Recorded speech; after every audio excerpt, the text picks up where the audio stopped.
Good morning, everyone. It is really a great pleasure to be here. When Samantha approached the Joint Center to see if we would provide some support for this, we said absolutely. One of our key missions is raising understanding of housing issues and informing policy, and speaking through journalists is obviously an important way to do that. So we stand ready to help any way we can. Carrie Donahue, who's our communications director, you should certainly know her. She's the point of contact for the center. So just really briefly about the center. Some people say joint center. Do you study joints, elbows? What is the joint and joint center? So just a brief history. The Joint Center was established in 1959 with a major grant from the Ford Foundation as the Joint Center for Urban Studies between Harvard and MIT. So we're a center that has a long history. Fast forward over time, in the 70s, the Ford grant ran out. We repositioned ourselves to focus specifically on housing. And in the 80s, there was a divorce between Harvard and MIT. Harvard got custody. We've been located at Harvard since. The Joint, at that point, had become a brand, so we became joint between the Graduate School of Design, the urban planning program there, and the Kennedy School of Government, from which I'm an alum. So we draw upon both the policy disciplines and trying to draw more so on the design disciplines as well in what we do. So we're a small center, but we hope that we fight above our weight class. So my task is to provide an overview of the state of the nation's housing in 15 minutes. I thought, this is a tough assignment. Then I thought, who am I talking to? I'm talking to a room full of journalists who get 800 words or maybe 2 minutes to tell a complex story. So I figure I'm not going to get much sympathy. David Luberoff, who's our senior associate director, has a background in journalism. He says we always bury the lead. So I'm going to try to kind of give you a highlight of where I want to head with my framing, I think, of what the key issues are.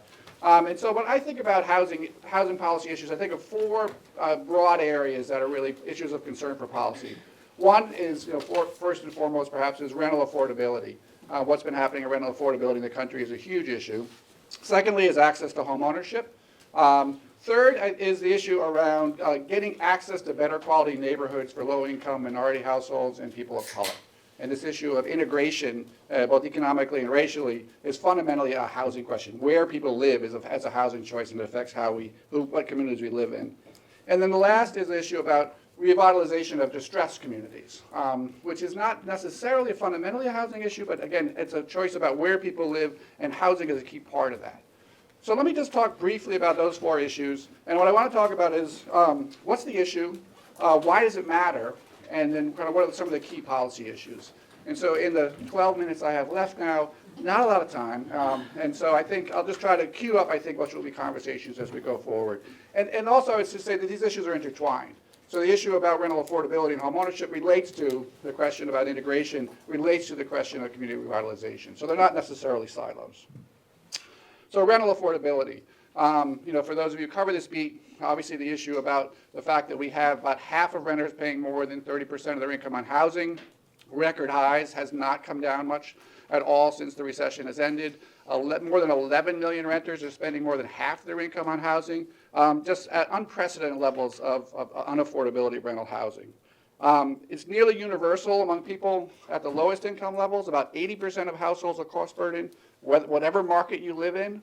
But what's happened over the last 15 years is those burdens have also crept up the income scale, particularly in high-cost markets. So now if you're making $30,000, $40,000, $50,000, if you live in New York, LA, San Francisco, you're also making difficult choices about paying rent versus other things in life. What's causing it? It's a combination of, people sometimes say to me, is it a housing issue or is it an income issue? And the answer is it's both. Part of what's happening is widening income inequality, and the lack of growth of incomes at the low end is driving the problem. But so too is the fact that housing costs have been rising faster than inflation for a while, creating a broad wedge that's been getting worse over time. Why is it important? Paying so much of your income on housing just causes tremendous hardships. I think that Matt Desmond's work has been really important in this regard. His phrase, the rent eats first. And so as a household, when you're trying to decide how to spend your money, you've got to have a roof over your head. And if that's taking up a huge amount of your income, you don't have money left over for food, for health care, for transportation. So housing becomes an issue of hunger. It becomes an issue of lack of health care. It becomes an issue of lack of access to jobs. So the rent eats first is fundamentally why housing is so important. The other issue is that it's, again, Matt Desmond's, I think, words here ring true, is that housing is not just a result of poverty, but a cause of poverty when you're talking about instability. If you can't keep a stable place to live, it also induces poverty as much as it's a result of poverty.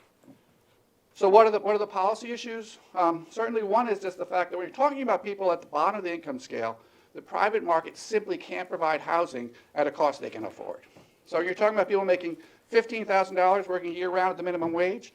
You can afford, by that 30% of income standard, about $400. Find a landlord who can make money renting at $400. So basically, you're talking about the bottom part of the income scale. There's just no other answer, but we need subsidies.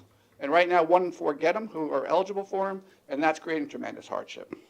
The fact that there's a lack of a federal response is also putting tremendous pressure on cities to respond. So we're seeing lots of, thankfully, innovation at the city level, but it's really hard for cities on their own to address this issue. A key issue that comes up, too, is how do we direct the limited subsidies we have? I mentioned that the rent burdens are going up the income scale. So do we direct more money to those moderate income households? This is a question that came up last night. Tanzina raised that question. But if we do that, and we're only helping 1 in 4 very low income, those trade-offs are really difficult. So how do we make those trade-offs? It's a huge policy issue. But I think a fundamental one, too, and we touched upon this last night, is why isn't the private market providing more affordable housing at that moderate income level? And it gets into a whole host of issues around planning and zoning and the like, but how do we free up the private market to do more, particularly at those middle income zones? Is a huge policy issue. All right, that's one. Drinking from a fire hose a bit here, but home ownership. So what's the issue? So the national home ownership rate is now at its lowest point since the 1960s. The declines are across the board for all ages except for the oldest households. So the national home ownership rate is now about 63.5%, a little less than the 64% it's been for a long time. Some people say, aren't we just back to normal? Not when you look at specific age groups, because we're a much older country. So the fact that we have so many people who are over 65 now who have home ownership rates about 80% is pulling up that national rate. If you look at people 25, 35, 45, their home ownership rates are about 10 percentage points, 6 to 10 percentage points less than they were a generation ago. So we've had a huge fall off in home ownership. And I think Erica Pothig's colleagues, Lori Goodman, has pointed out at the Urban Institute, if you look at African American home ownership rates, it's down to about 41%. It's the lowest it's been since 1960, pre-civil rights. I mean, think about African Americans owning homes less than they did before the Fair Housing Act. It's just mind-boggling. And so I think if we take that as given, we're taking a whole generation of people out of the opportunity to own homes. And why does that matter? It matters because it's still the principal way in which people accumulate wealth. Now, we ought to have other ways to do it, but we haven't figured those out, and home ownership is a key one. The other reason is because it does provide social benefits. These are more controversial, but I think there's clear evidence that it helps kids to have that stability in life, and it also creates people who have more engagement in their communities. Does come at some cost. We can talk about this question about NIMBYism, how it relates to home ownership, but I think that, in fact, that residential stability that home ownership provides has enormous value. And the other fact is it does remain an aspiration of many, many people. It's an aspiration because it provides you control and stability in your life. So for those reasons, it remains an important goal. So what are the policy issues? Access to mortgage finance is a big one. Certainly what happens with the GSEs, what happens with FHA, which hasn't been enough talked about, I think, are important policy issues. Tax policy is big. We talked a bit last night about the mortgage interest deduction. It's a huge amount of tax expenditure that is not well targeted at all. There's no evidence that it really raises the national homeownership rate. And if that money were retargeted and repurposed, we could have much better impact on both homeownership and provide assistance for rental housing. The other issue is that we have direct subsidies through down payment assistance, but they're small relative to this scale. We do a lot more in terms of counseling and providing education and support to people, and I think we could do more on that front too to make sure people make good decisions and get access to the right mortgage products. All right, home ownership. What about access to higher opportunity communities? What's the issue?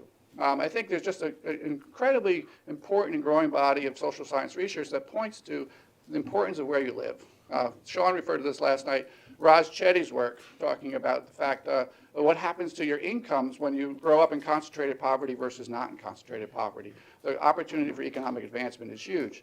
Health consequences of growing up in these areas of concentrated poverty. Megan Sundell will talk about today housing as a vaccine for so many health issues. Where you live matters. And what's been happening is we're becoming more segregated as a country. Racial segregation has declined to some degree, but it, by any objective measure, remains incredibly high.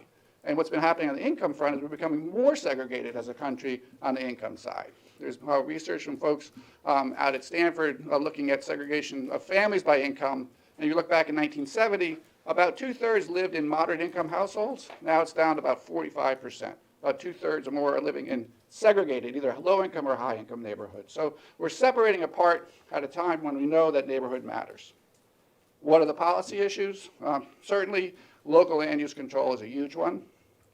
It also relates to how assisted housing policies play out. How are we using the voucher program to enhance mobility? How are we citing where low-income housing tax credit projects are located?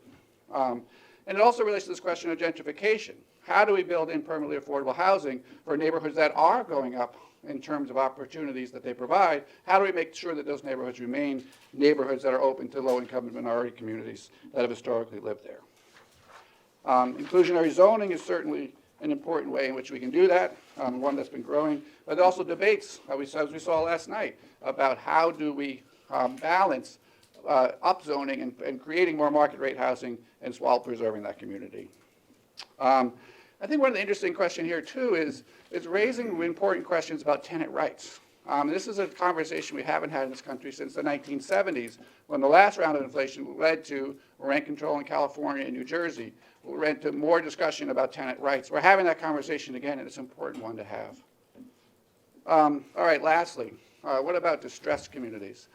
I think this is an issue that there's so much focus on gentrification, and maybe because it's happening a lot in New York and Boston and Washington, where media and policy are located, and it's certainly a real issue. But at the same time we've been seeing an increase in gentrification, we've seen a doubling of the number of people living in concentrated poverty. I think this is one of the big missed issues that's happening now, is that at the same time we're seeing Bedford Stuyvesant and these places go up this income scale, we're seeing other places where poor people be more concentrated with all the consequences that has. The policy options here are tougher. I think we haven't really had great examples of how do we turn around entire communities. What we know and we're doing better at is realizing that it's not a housing problem, it's not just an education problem, it's not just a jobs problem, it's not just a public infrastructure problem, it's all that. And so the question is, how do we coordinate across those policy silos? How do we make concerted investments in these communities? How do we go about building up the community capital that's so necessary to turn those communities around? And so I think there's much more of a movement towards comprehensive community development. It has to have ways in which housing policy is thoughtfully used to support this. Things like choice neighborhoods, revitalization of distressed public housing is an important part of it. So housing has to be a piece of it, but it can't be the only piece. And it's an issue, I think, that's really hard and one that deserves a lot more attention than it's been getting. All right, so that's the 4 big issues. Lots of challenging issues here, and I think there's lots of ways in which I think, in thinking about these issues, we get into intra-family squabbles in the housing policy world. We talk about the need for more assisted rental housing at war with the supports for home ownership. Because of the fact that we have such a small pie, I think ultimately we start having these arguments. I think everyone actually, when you push back on it, realizes we need all that. We need it all done intelligently. We need it all done in ways that are working towards the goal of giving people a decent home in a suitable living environment. In same ways in which we see inter-family squabbles in terms of emphasis on mobility programs versus place-based programs. And how much do we invest in vouchers to get people out of poverty versus how much do we invest in distressed communities? And again, we need both, because the fact is we can't move everybody out from poor communities to the suburbs. We have to revitalize those communities. But again, I think it's a function of the kind of lack of resources that leads to these discussions. They're important policy discussions. There's a lot to cover here. Let me just wrap up by overlaying with this. I think I've been focusing on the housing issues, but they're obviously fundamentally behind this is issues around income inequality and the stagnation of incomes at the bottom end of the income distribution. That fundamentally drives a lot of these housing issues. And so that's certainly an overlay. Race and ethnicity is a huge overlay. A lot of this has to do with equity and justice and opportunity that has to do with histories of racial injustice in this country. It's an important issue, too, because we are becoming on our path to becoming a majority-minority country. And in particular, look at young people forming households. We're getting close to the point where half of those households are minorities. If we don't have a housing market that works for that group, we're not going to have the economic mobility that we need, and we're not going to have a housing industry, a housing market that realizes its full potential if there aren't access to home ownership for people of color who are coming of age. And lastly, I'll point to the issue of age. We spend a lot of attention on millennials. Rightfully so. They're a large generation. They're a diverse generation. But the other big issue we're facing over the next 20 years is the fact that the baby boom generation is aging. We're going to go from having, by 2035, we're going to have 1 out of every 3 households is going to be headed by somebody over 65. 1 out of every 3 households is going to be over 65. It's just an astounding number. And so what the baby boom does, and the other part is 1 out of 10 are going to be over age 80. And at over age 80, issues around mobility and access to your community are going to be really paramount.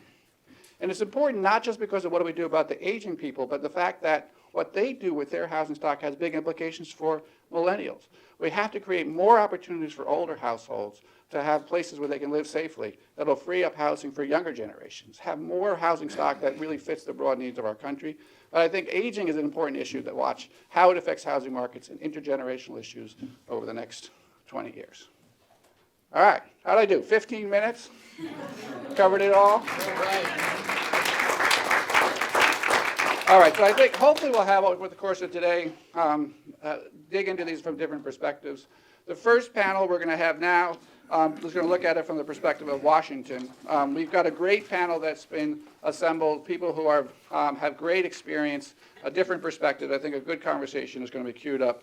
We have Scott Keller, who is coming from having been a senior advisor to the Trump administration's transition process, helping Dr. Carson go from being the appointee to being the HUD secretary. And so as a result, has great perspective on the direction that we can expect to see Dr. Carson head. Scott is a partner in Horn LLP's government services practice, leads their Washington office. He has great experience in both HUD programs, community development, but also healthcare, which intersects greatly with housing as well. And he actually has had experience as chief of staff under George W. Bush in HUD for Secretary Jackson. And so really pleased to have Scott here with us today. With Scott, we also have Michael Stegman. Michael Stegman is now currently a fellow at the Bipartisan Policy Center, responsible for mortgage finance and affordable housing policy. Mike is coming from having worked at the National Economic Council for some time. Before that, a number of years as an advisor to the Treasury Secretary, working very much on housing finance issues and access to credit and home ownership. But Mike's career goes well beyond that. Mike is not just a housing finance guy. He was a professor at UNC for a number of years, still a professor emeritus. He was at MacArthur Foundation, led their housing practice, very versed in all aspects of housing. We're really very lucky to have Mike with us here today. And then lastly, Diane Yantel, who's now president and CEO of the National Low-Income Housing Coalition, probably the preeminent advocacy organization for low-income housing in the country.